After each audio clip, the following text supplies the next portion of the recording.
Muito bom dia, seja bem-vindo à Opinião Pública. Esta manhã olhamos para a mega investigação jornalística em mais de 20 países aos negócios de Isabel dos Santos. Em Portugal, a notícia foi revelada pela SIC e pelo Semanário Expresso. O caso Luanda Leaks traça um mapa esclarecedor de como a filha do ex-presidente de Angola, Isabel dos Santos, foi construindo fortuna à custa de dinheiros públicos de um dos países mais pobres do mundo. Nesta hora, nesta Opinião Pública, queremos saber como vê estas denúncias. Olhamos também para a forma como as autoridades portuguesas devem lidar com este caso e para o impacto da investigação nos negócios de Isabel dos Santos. Até onde podem ir as consequências desta investigação? Como sempre, queremos ouvir a sua opinião. Já sabe, para participar, inscreva-se para os habituais números de telefone do nosso programa, o 214161147 ou o 214161148. Uma das consequências é que o nome da empresária Isabel dos Santos terá sido riscado do Fórum Económico Mundial, que se reúne a partir de amanhã em Davos, na Suíça. A notícia está a ser avançada pelo jornal britânico The Guardian. A decisão terá sido tomada na sequência deste escândalo Luanda Leaks, investigado por jornalistas de 20 países e em Portugal, revelado pela SIC e pelo Expresso.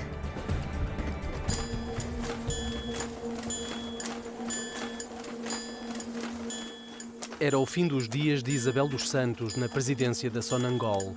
E à petrolífera não paravam de chegar faturas de valores astronómicos para pagar à Mater. A misteriosa sociedade de Dubai, sem empregados, tinha sido contratada unicamente para gerir trabalhos de consultoras internacionais. Graças a essa empresa, a título de exemplo, como lhe disse, os custos com os consultores foram no fundo reduzidos. Mas há alguma relação entre si, acionista entre si e esta empresa, a Mater? Não, não há. O Luanda Leaks, uma fuga de informação com mais de 715 mil documentos, vem agora provar a estreita ligação entre Isabel dos Santos e a Mater, a sociedade que recebeu pelo menos 115 milhões de dólares da Sonangol. Os documentos, analisados por mais de 120 jornalistas de 20 países, coordenados pelo Consórcio Internacional de Jornalistas de Investigação, mostram que à frente da empresa do Dubai estavam 3 parceiros da empresária angolana. Mário Leite da Silva, braço direito e representante de Isabel dos Santos em múltiplos negócios, Jorge Brito Pereira, há anos o seu advogado português, e Paulo Oliveira, amiga e sócia de Isabel, pelo menos numa empresa e num requintado restaurante de Luanda. A investigação, que começou há mais de meio ano, revela ainda o espanto e os receios da mulher que assinou em nome da Sonangol o contrato com a Mater. Com ligações familiares a Isabel dos Santos, Maria Jacinto Rodrigues foi colocada como presidente de uma subsidiária da petrolífera em Londres 2 dias antes de firmar o acordo. Garante, no entanto, que julgava que o documento nunca tinha sido usado, tendo em conta que nem sequer chegou a ocupar o cargo para o qual foi nomeada. Os milhões que saíram da Sonangol é apenas uma das investigações da justiça angolana que visam Isabel dos Santos. É uma caça às bruxas, disso não há dúvidas. Que se me pergunta se há perseguição à família do antigo presidente dos Santos, sim, claro. A filha do ex-presidente tem repetido a acusação vezes sem conta em várias entrevistas. Já o Ministério Público de Angola anda há quase 2 anos a tentar ouvir explicações. Mas Isabel desapareceu no dia em que lhe foram pedir contas. Foi muita coincidência, né? Ela receber a notificação durante o dia e à noite abandonar o país.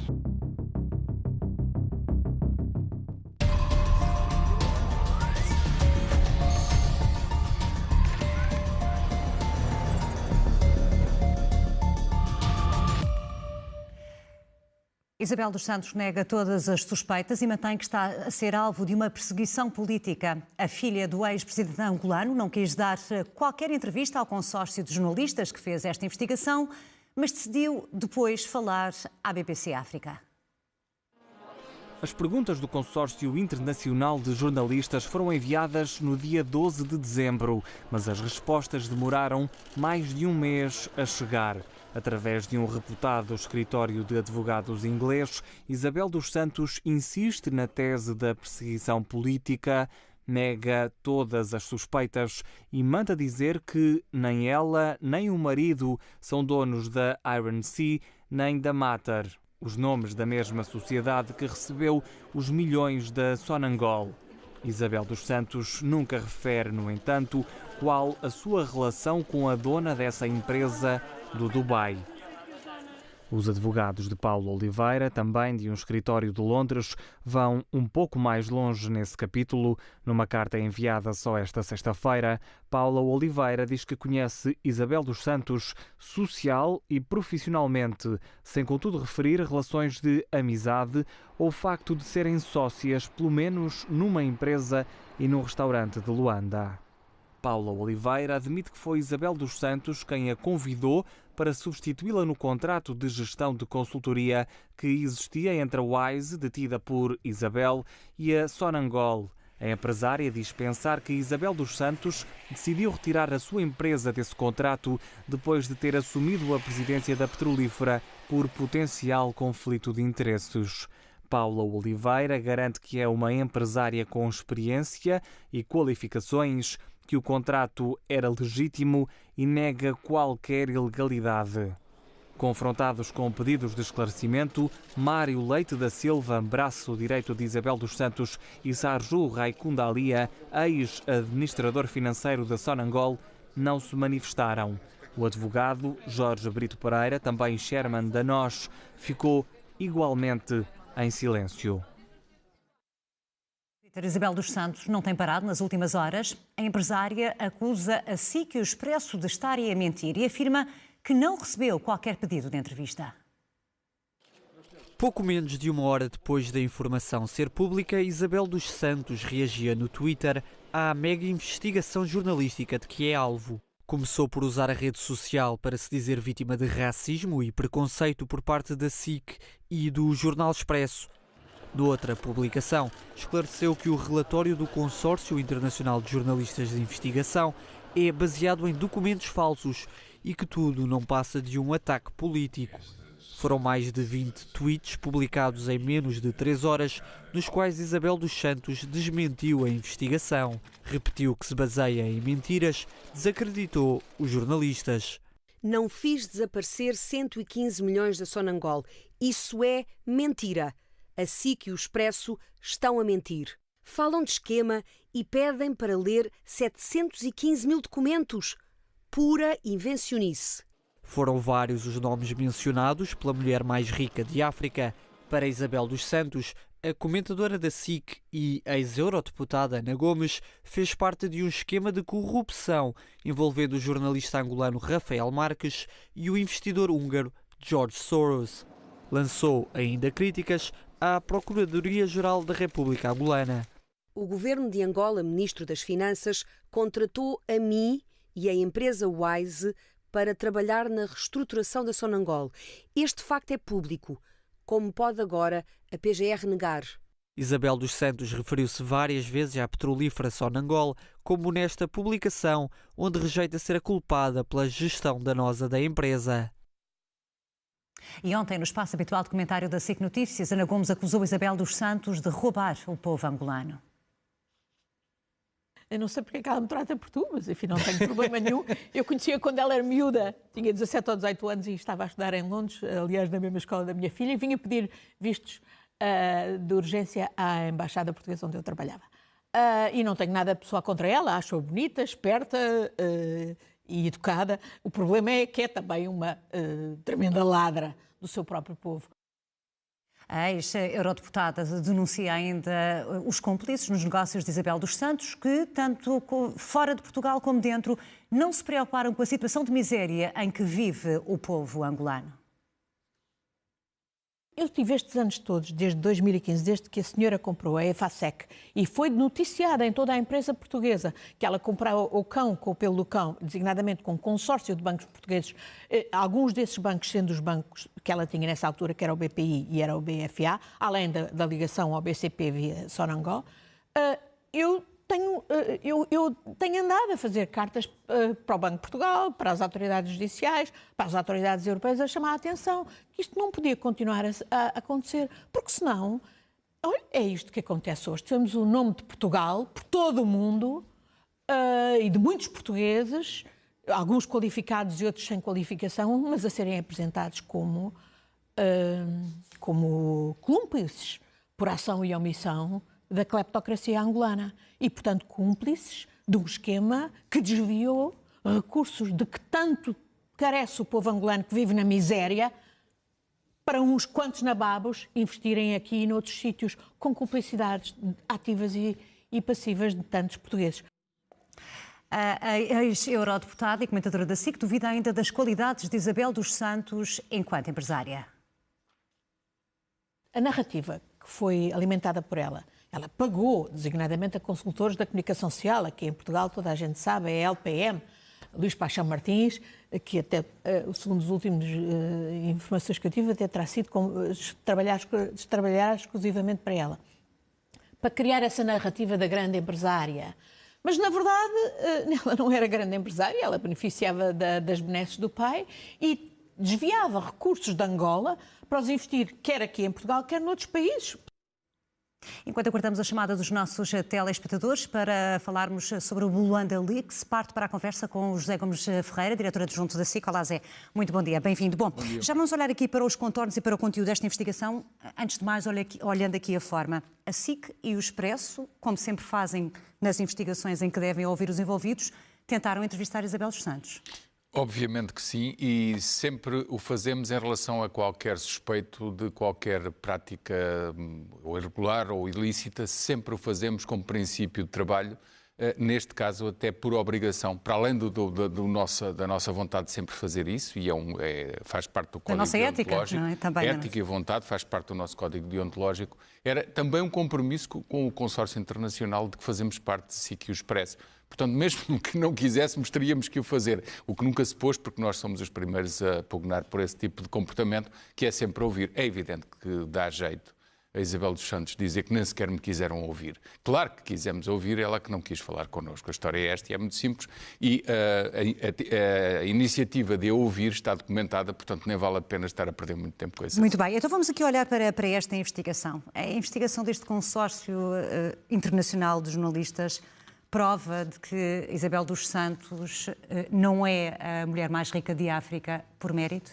Não é por acaso e pode não ser por mérito, embora possa haver algum mérito, estas questões de análise de mérito são sempre subjetivas, possa haver algum mérito em algum negócio que tenha feito, mas não para ter uma fortuna avaliada, claro, por 1.200 milhões de dólares. Que é conseguir 1.200 milhões de dólares no seu tempo de vida e com base em negócios que vão crescendo por si próprios. Isso é impossível em qualquer lado do mundo e com quem quer que seja.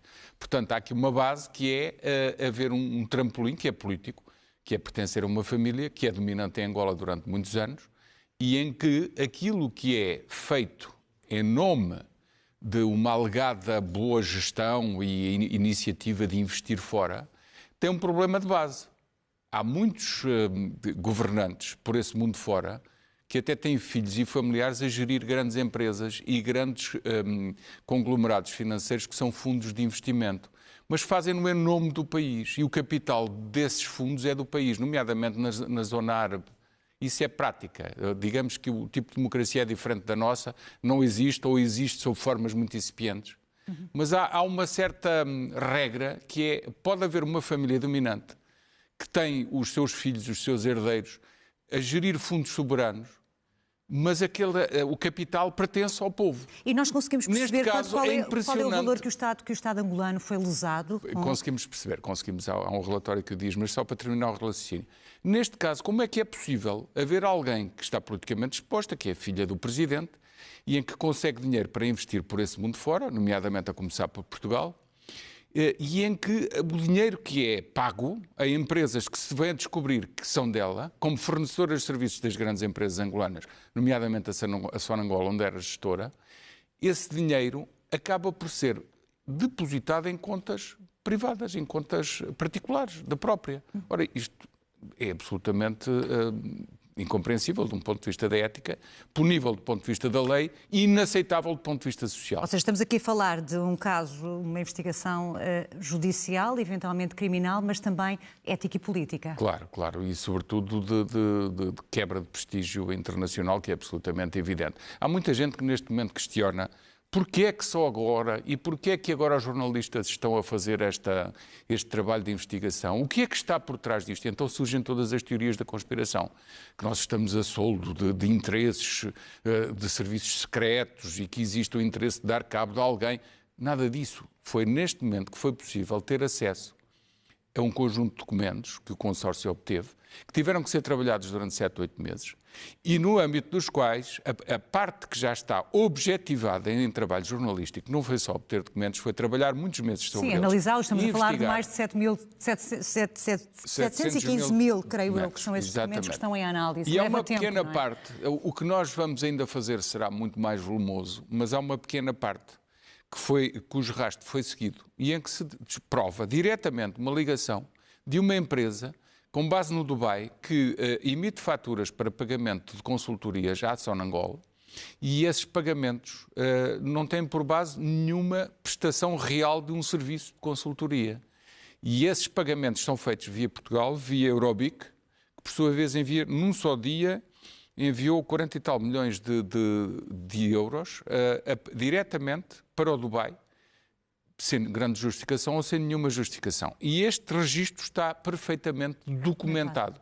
Ora, é por isso que nós estamos a dar o que é a verdade dos factos. E há muita gente neste momento a questionar porque é que estamos a dar. Porque só agora foi possível obter esses documentos. E porque só agora se pôde trabalhar sobre eles e estudá-los afincadamente e chegar a essas conclusões. E esta investigação jornalística é ou não um instrumento importante para a justiça angolana que, no final do ano passado, já levou o resto dos bens de Isabel dos Santos? É de facto aqui um bom instrumento para a justiça angolana apertar o cerco, digamos assim, Isabel dos Santos? Ou pelo menos investigar? Com base neste registro, estamos a falar só desta operação.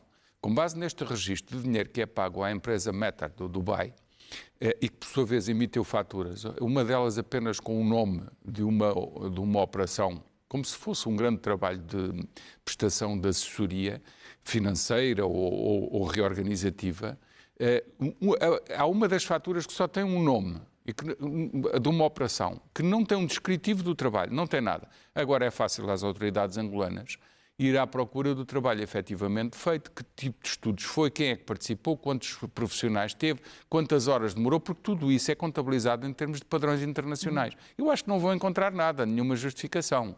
E, portanto, lá está a prova de que aquilo não correspondeu a nenhuma contraprestação por um trabalho prestado. Depois, a alegação da empresária Isabel dos Santos fala em perseguição. Dizer que fala em perseguição, mas ela não explica que tipo de trabalho foi aquele. Diz que existiu, mas não explica qual é. Porquê? Porque não pode explicar porque ele não existiu. Essa é que é a verdade. E agora, com base nesse registro, é fácil ao Banco de Angola e, sobretudo, às autoridades e ao Procurador-Geral de Angola concluir que não houve nenhuma prestação de trabalho. Então, se não houve e se o dinheiro foi desviado para contas de empresas que, por sua vez, têm como sócios os sócios de Isabel dos Santos, então foi desviado para a esfera privada. Portanto, não pode haver mais dúvidas sobre isso. Mas todo este trabalho tem que ser sistematizado. Perguntavas, isto pode representar o volume que foi desviado ou o valor é muito maior? Uma organização de direitos humanos internacional, Human Rights Watch, fez um apanhado sobre o desvio de dinheiros nos últimos anos de fundos soberanos ligados à Angola, ligados à Sonangol, só à Sonangol, e concluiu que havia 32 mil milhões de dólares que desapareceram e que não havia justificação. 32 mil milhões de dólares. É tanto, para as pessoas terem ideia, como 3 vezes o custo do nosso Serviço Nacional de Saúde português, por 3 anos. 32 mil milhões de dólares. E no meu próprio telemóvel obtive aqui há uns tempos, embora não tenha sido checada essa lista, mas obtive uma lista feita pelo Banco Nacional de Angola, em que o Banco Nacional de Angola reclamava às autoridades que perseguissem o desvio de valores de mais de 20 mil milhões de dólares, que era 18 mil milhões de dólares, salvo erro, em que aparecia com os nomes e os valores que cada um tinha desviado, incluindo antigos governadores do Banco Nacional de Angola, ministros, generais, por aí fora. E o nome, obviamente, de Isabel dos Santos. A questão é se vai ser possível, seguramente, se for possível, não será fácil, Angola conseguir recuperar parte desse dinheiro, não é? É muito difícil.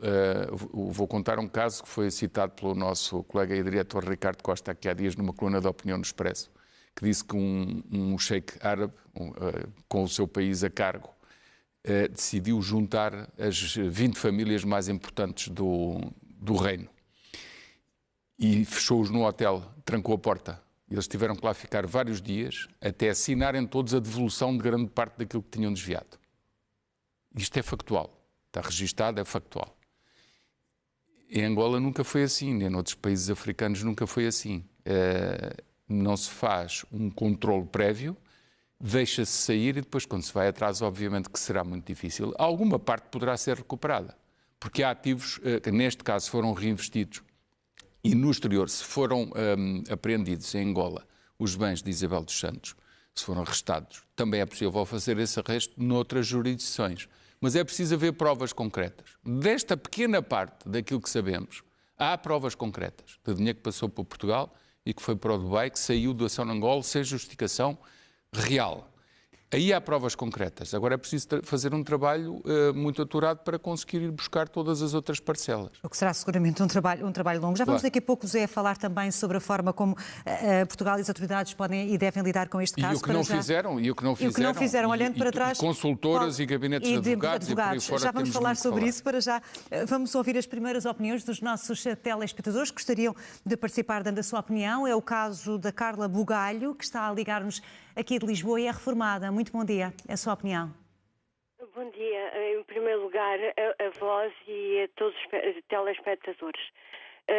Depois de tudo isto, eu gostaria que os tentáculos de também indivíduos que foram cúmplices ao compactuar em Portugal com todos estes esquemas também sejam chamados à pedra e que, porque com certeza que não foi de graça toda essa complacência para com tanta corrupção.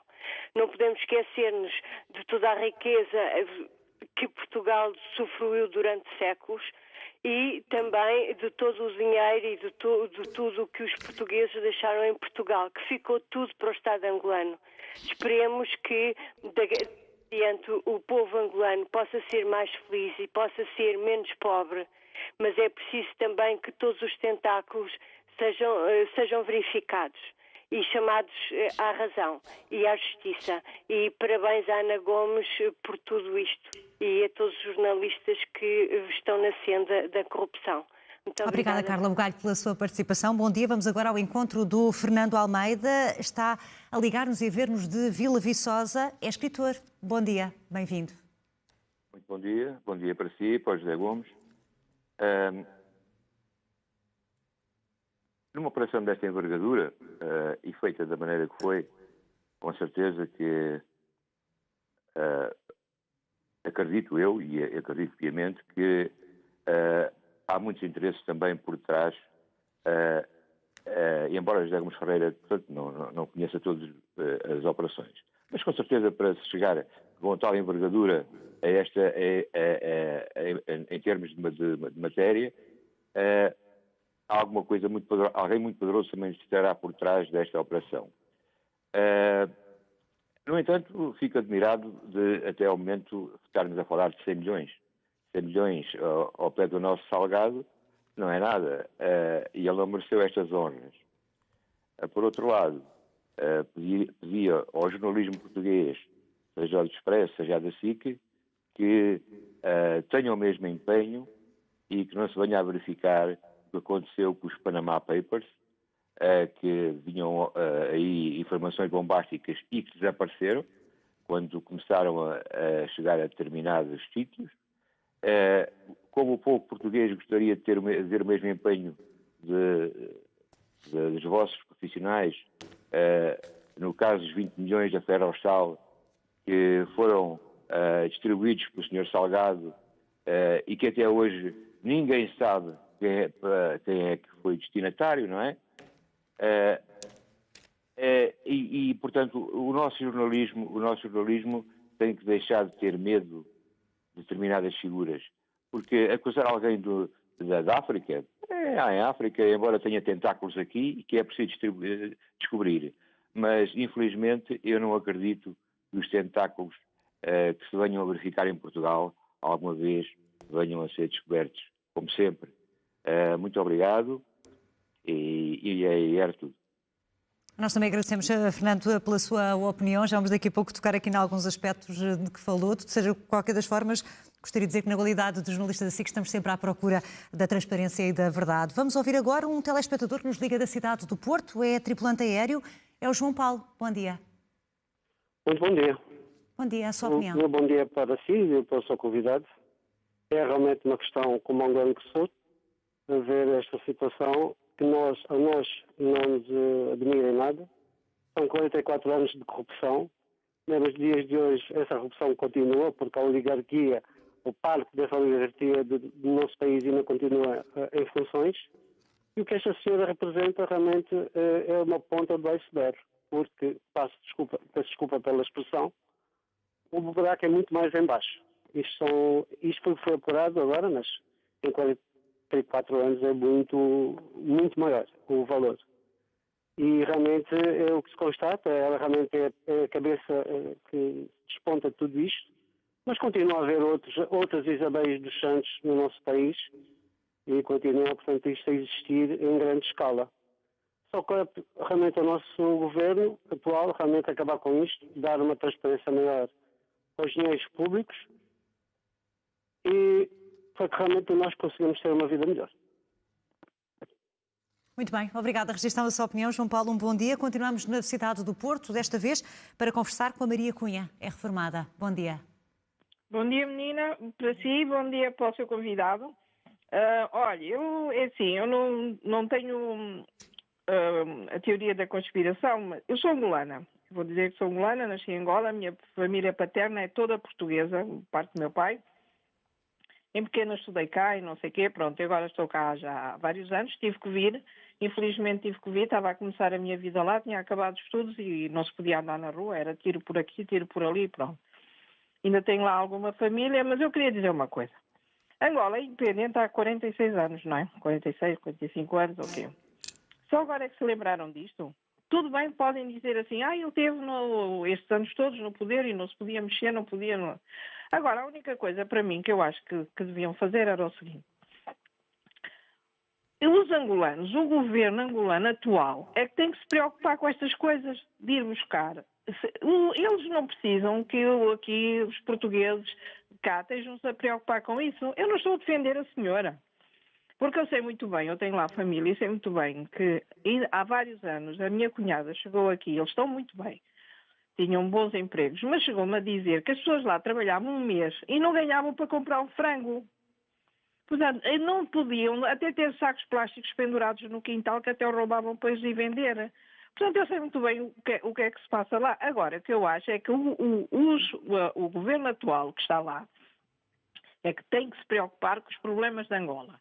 E tem que chegar aos países onde acham que a senhora tem dinheiro, do dinheiro que desviou deles, tem que pedir que restituam o dinheiro por via legal, por tribunais, por isto, por aquilo, por aquilo outro. Porque cá em Portugal, eu sou portuguesa, como eu disse, a minha família, o meu paterno é portuguesa, portanto eu sou portuguesa. E não tenho dupla nacionalidade, só tenho a portuguesa. Portanto, nós cá em Portugal temos tanto, como ainda agora um senhor aí disse, tantos problemas, desvio, dinheiro, disto, aquilo, milhões de pessoas a passar fome, crianças a passar fome, e estamos agora a preocupar. O governo angolano é que tem que se preocupar. Cá, nós temos que preocupar com o que se passa cá, não é com o que se passa angolano, que eles não precisam que se preocupem com eles. Eles têm que ir buscar realmente aquilo que eles entendem que a senhora desviou. Uhum.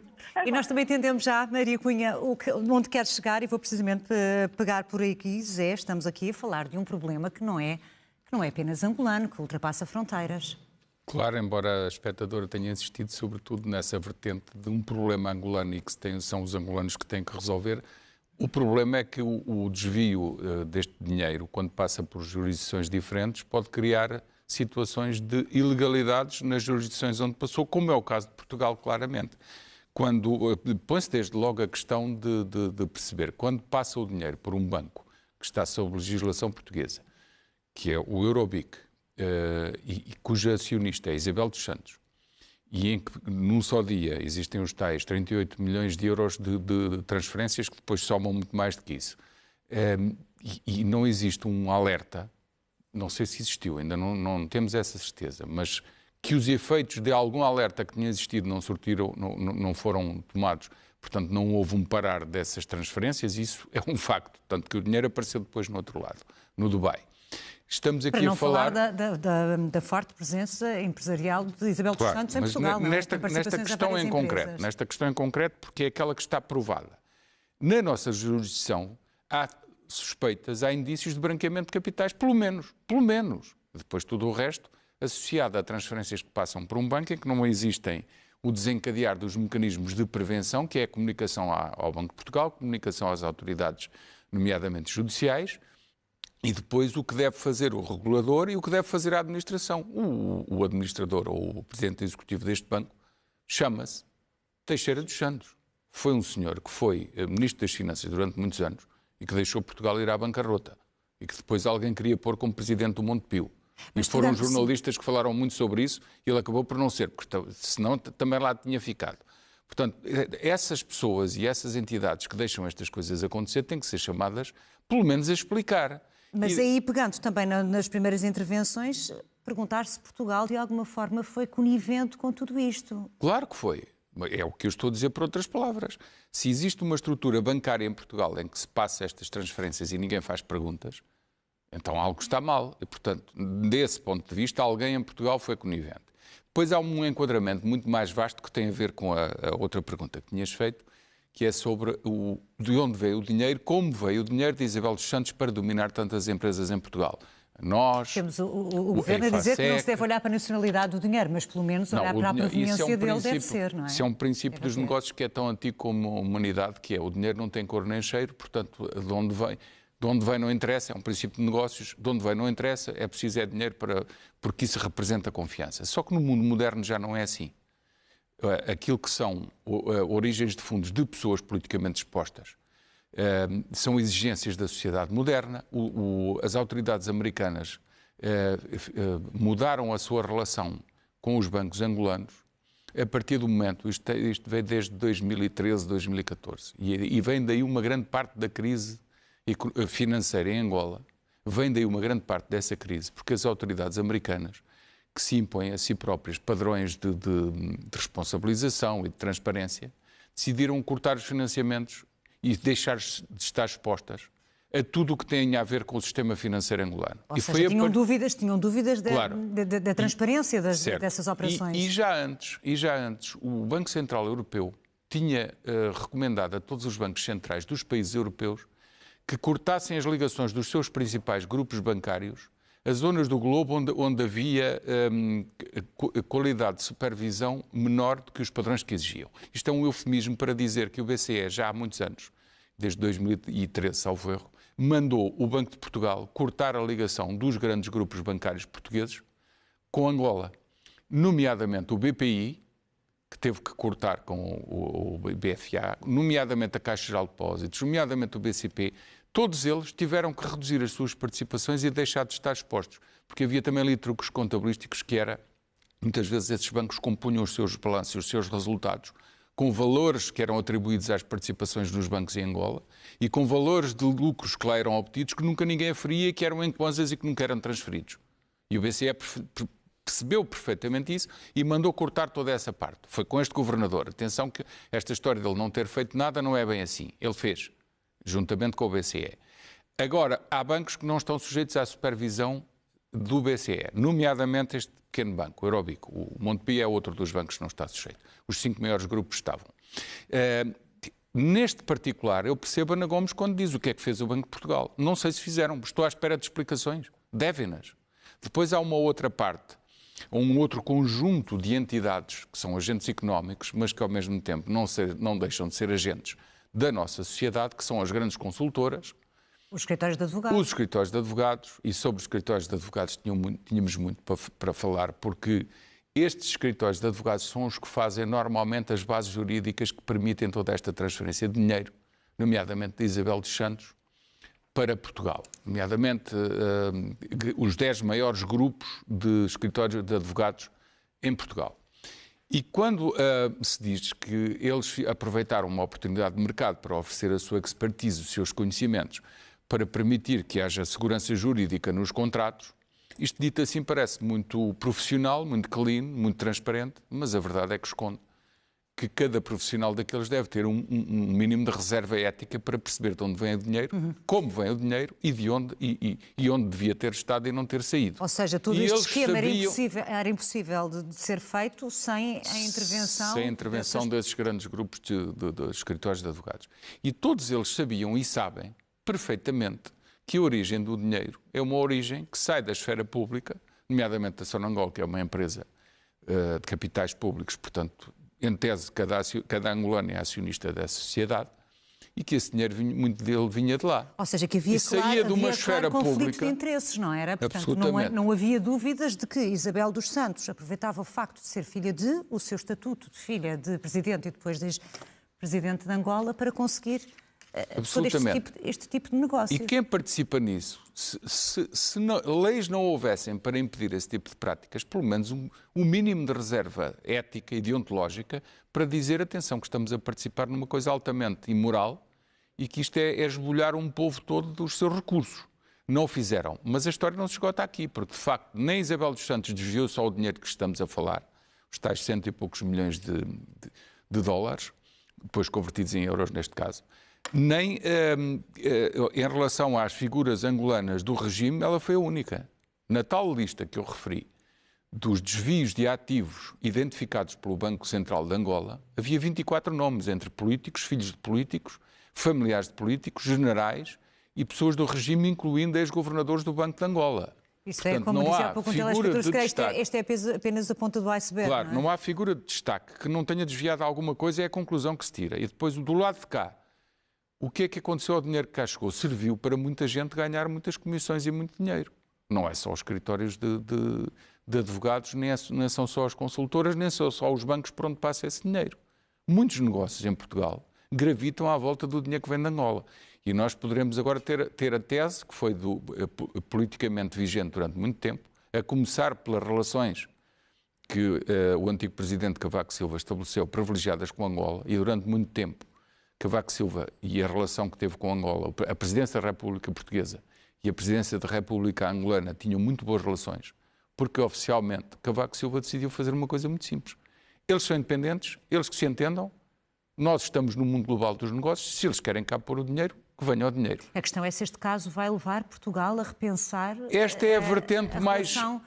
A relação exatamente. Com Angola. Há aqui um virar, esta investigação... Pode haver um virar de página? Este raciocínio que eu estava a fazer serve para nós debatermos em termos políticos que abordagem devemos ter. É aquela que existia na altura, durante muitos anos existiu, com Durão Barroso, mesmo com António Guterres, e outra que é, se o regime é corrupto, se o dinheiro que vem de lá vem sujo, o que é que nós devemos fazer?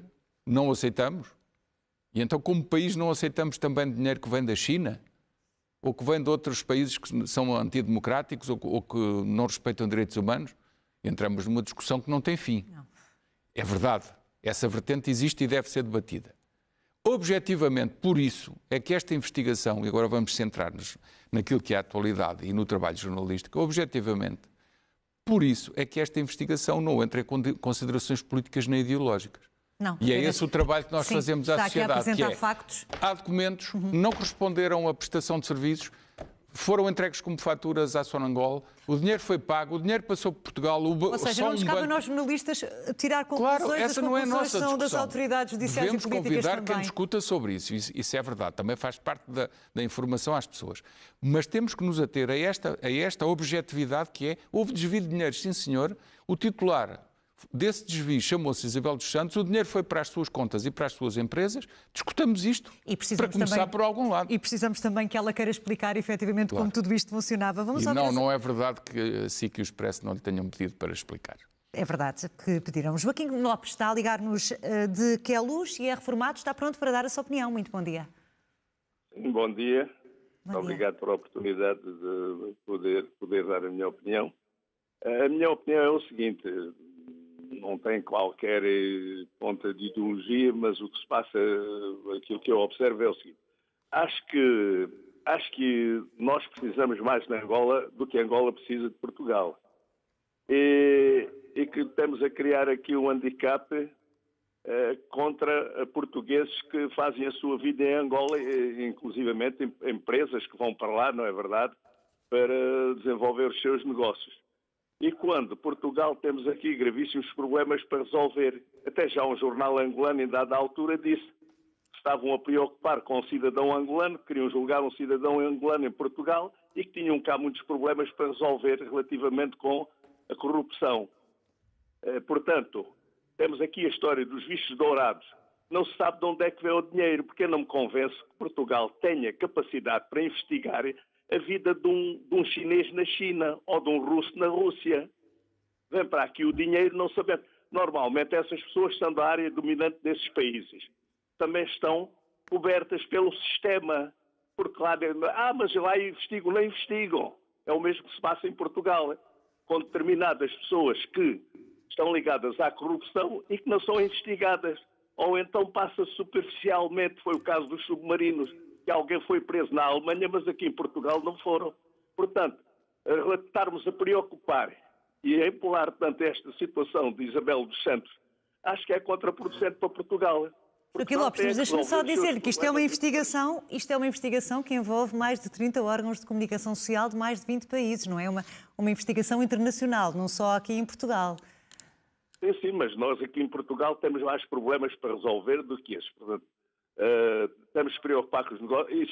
E se há, portanto, bancos envolvidos aqui em Portugal que sejam investigados, que é que recebeu as comissões, como o senhor jornalista disse, muito bem, mas Angola na corda bamba e, portanto, Isabel dos Santos, e enfim, sabemos qual é a sua família, acho que é contraproducente para Portugal. Muito bem, percebemos a sua opinião. Sim, registamos.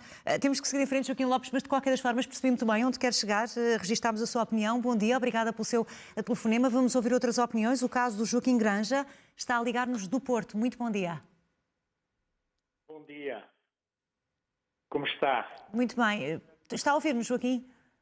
Estou a ouvir, estou. Muito bem, a sua opinião, por favor. É muito simples.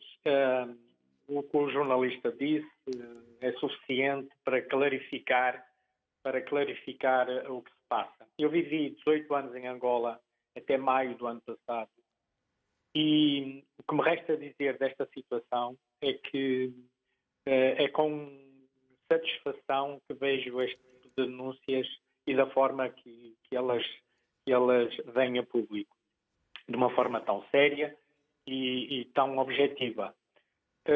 Porque eu sou da opinião que em Angola não se passou apenas questões económicas, passou-se um autêntico genocídio contra o povo angolano em termos de saúde e em termos intelectuais e em termos de literacia, de ensino. É genocídio que deveria ser julgado quase como um crime de guerra. Portanto, eu fico feliz que isto tenha vindo a público. Tenho muitos amigos em Angola, tenho muita gente. Eu nunca vivi nos condomínios, vivi em prédios com outros angolanos e sei exatamente o que é que se passa. Angola é um país incrível, eu gosto muito dos angolanos, tenho saudades de Angola e espero que isto contribua para, de alguma forma, as coisas melhorarem por lá. Era isto. Registamos o seu desejo. Obrigada, Joaquim Granja, pelo seu contributo. Um bom dia. Vamos agora ao encontro de um telespectador que nos está a ligar da Maia e é motorista. Jorge Ferreira, muito bom dia. Bem-vindo. Bom dia. Bom dia. Sim, bom dia. Antes de mais, estava a dizer o seguinte. O seu colega jornalista, eu esqueci o nome dele, José Gomes Ferreira, já tocou no assunto que eu ia tocar, que é o das transferências bancárias. Eu vim embora de Angola derivado a ter cerca de 13 meses de ordenado em atraso. Em atraso, entre aspas, o patrão pagava, só que ele não era, o vencimento não era posto em Portugal, diziam que não havia visas. Onde eu quero chegar era o seguinte: eu para transferir o dinheiro eu tinha que assinar a dizer que tinha família cá, estava a pagar empréstimo bancário, essas coisas todas. Eu já para saber como é que a Isabel dos Santos consegue transferir milhões para Portugal, não é? E para outros países, no caso de Dubai, não é? E Macau, se não estou enganado, e ninguém vai saber nada. Não, está-me a entender, hein? Uhum. Sim, está a falar do seu caso, as dificuldades que sentia para fazer essa transferência quando estava em Angola. E Isabel dos Santos transfere o dinheiro e ninguém sabe nada.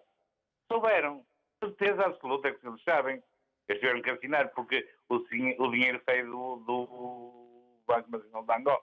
Eles têm que dar autorização para o dinheiro sair. Outra questão onde eu quero chegar é que falam nos negócios todos que a Isabel dos Santos tem fora no exterior e não falam dos negócios que ela tem em Angola. Eu ainda não vi nada a falarem, desde a Unitel, desde as cadeias de televisão que têm as empresas que têm de satélite lá em Angola, e ainda não ouvi falar sobre isso. Que foi os diretores foram chamados, ou que lhe confiscaram esses bens, isso tudo. As sociedades que ela tem na Angola, ninguém fala, porque ninguém mexe com ela. Se mexerem com ela, vai estar tudo mal. Eu tenho experiência própria, porque eu estive a trabalhar lá cerca de 5 anos. E sei que mexer com aquela família vai estar complicado. Vai aparecer na estrada, vai aparecer em qualquer local. E os senhores jornalistas sabem, isto não pode vir para fora, mas eu vou falar, sabem que quem mexer com a Isabel dos Santos ou a família dos Santos aparece na estrada morto. Isto, as pessoas aparecem e não sabem como, ou quem falar mal deles. Mas a nossa obrigação enquanto jornalistas é de facto relatar a verdade e transmitir os factos. Jorge Ferreira, obrigada pelo seu telefonema. Sim, registra a sua opinião. Percebi a sua opinião. Muito obrigada pelo seu telefonema. Vamos até à Maia uma vez mais, desta vez, para conversar com a professora Maria Leonor. Bom dia. Oh, muito bom dia. Olá. Então, fui retornada de Angola. Um país maravilhoso e depois aqui também, portanto era aqui o meu país, mas o meu país também pertencia lá, não é? Eu também pertencia a Angola. Então, neste momento, estou desiludida com os angolanos, com os portugueses, com tudo. Dou os parabéns à doutora Ana Gomes, a todos os intervenientes nesta operação, todos parabéns, tudo. Não tenho mais palavras, estou muito nervosa, estou-me a lembrar da minha vinda para Portugal e a minha opinião sobre este assunto é o seguinte. Este senhor, o que eu estou a dizer agora, eu tinha na minha ideia, mas já não vou repetir, nem o que disse o meu antecessor, nem o outro, portanto, todos nós temos esta opinião e eu não vou repetir. Mas, em relação à Isabel dos Santos, é impossível, nós que estivemos em África, os angolanos e os portugueses, muito embora ela seja muito poderosa, é poderosa, sim senhora, mas e então os pequenos angolanos a passar fome? O que é que essa senhora tende a fazer? O que é que esses governantes, mesmo o pai, a família dos Santos, é tão poderosa? Eu gostava que fossem, aliás, neste momento, a opinião de todos nós é que fossem clarificados mundialmente, exatamente, os dinheiros dessa senhora. Muito bem, Maria Leonor, obrigada pela sua participação. Percebo, de facto, a ligação afetiva que tem, o que demonstra bem a forma emocionada como expôs a sua opinião. Obrigada pelo seu contributo. Ouvimos o último interveniente, o último telespectador desta opinião pública, que nos liga aqui da cidade de Lisboa e é reformado, é o José Almeida. Muito bom dia à sua opinião, José. Bom dia, minha senhora. Eu vivi cerca de 2 anos em Angola e conheci um pouco da realidade daquele país, porque é muito complicado perceber toda a realidade. Mas esta senhora, a dona Isabel dos Santos, chegou ali com uma mão atrás e uma à frente. O Minso, a segurança de Estado protegia tudo o que era este tipo de negociatas. Mas eu gostaria que este Presidente, que eu, para mim, acho que está a fazer bem, espero que ele consiga o desirato dele, mas há uma coisa que incomoda, é não perceber uma coisa, e aqui muita gente em Portugal se vai esconder. As conivências que existiram com todas estas histórias minha senhora, de conluios, de tudo o que é comprar, enquanto o povo africano. Esta senhora uma vez ligou ao povo africano, ao pai, eles viviam tão bem, e com a segurança de Estado a protegê-los, nada lhes aconteceria. E estamos a falar, de facto, de um dos países mais pobres. José Almeida, eu tenho que, infelizmente, encerrar a nossa conversa porque estamos na reta final do nosso programa. Bom, Zé, poderemos estar aqui perante a queda de um grande império de Isabel dos Santos? Pode ser a queda de um império, sim. Pode ser a queda de um império. Em Angola já começou, no sentido de que os bens foram arrestados.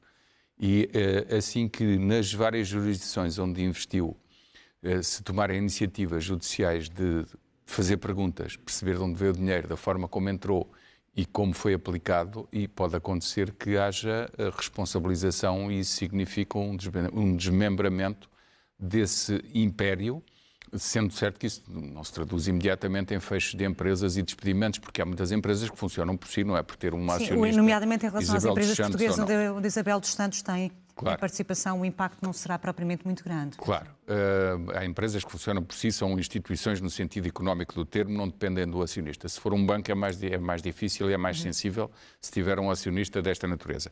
Encontrei a célebre lista, é uma lista não checada, não verificada, mas que dá a dimensão e o valor global, estou em crer que está correto. Ainda há bocadinho. A lista, para quem nos está a ver agora, a lista dos ativos transferidos de Angola para o exterior por muitas personalidades. Porque há bocadinho falámos sobre o relatório de Human Rights Watch, e é citado por Rui Tavares hoje no Público, que diz que só em fundos soberanos ligados à Sonangol houve registro de desaparecimento de 32 mil milhões de dólares. Era o tal valor de 3 vezes o financiamento do nosso SNS.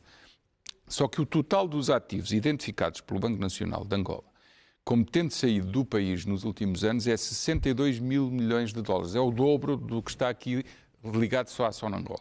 E nesta lista, sem citar valores, porque eles não estão checados, a primeira pessoa em volume de transferências para o exterior é precisamente Isabel dos Santos, com mais de 10 mil milhões de dólares transferidos para o exterior. E a segunda... Mas essa é uma lista que foi divulgada, que tens acesso antes desta... Não é checada do ponto de vista... É antes e não é checada do ponto de vista judicial. É de alguém do sistema que conhece bem o sistema angolano e que a fez. O segundo nome que aparece é de José Eduardo dos Santos. O terceiro nome que aparece é de Domingos Vicente, que foi precisamente administrador da Sonangol. E depois aparecem generais como Copeli, Padina e por aí fora. Toda a gente conhece esta lista do ponto de vista do jornalismo especializado, toda a gente conhece esta lista. É evidente que estamos a falar da ponta do iceberg, aquilo que estamos a falar na investigação do Expresso, da SIC e do Consórcio Internacional de Jornalistas. Mas tem um valor muito maior de qualquer uma destas listas. É porque o que lá está provado e passou por um crivo que foi fontes seguras a recolherem esse material e jornalistas empenhados a checarem tudo e mais alguma coisa. Resta saber se efetivamente... No nosso caso, o jornalista Luís Garriapa e outros, e os colegas do Expresso, que fizeram esse trabalho. Um ótimo trabalho. E filigrana. Exatamente. Filigrana. Fora esse foi o valor que nós apurámos, é aquele que está de facto checado, como dizias. Resta saber se efetivamente não há...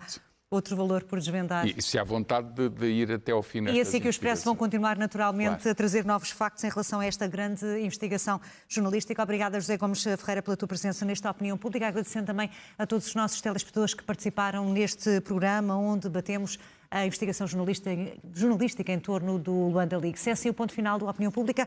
À hora certa, o Jornal do Meio-Dia é conduzido pelo Augusto Madureira. Bom dia.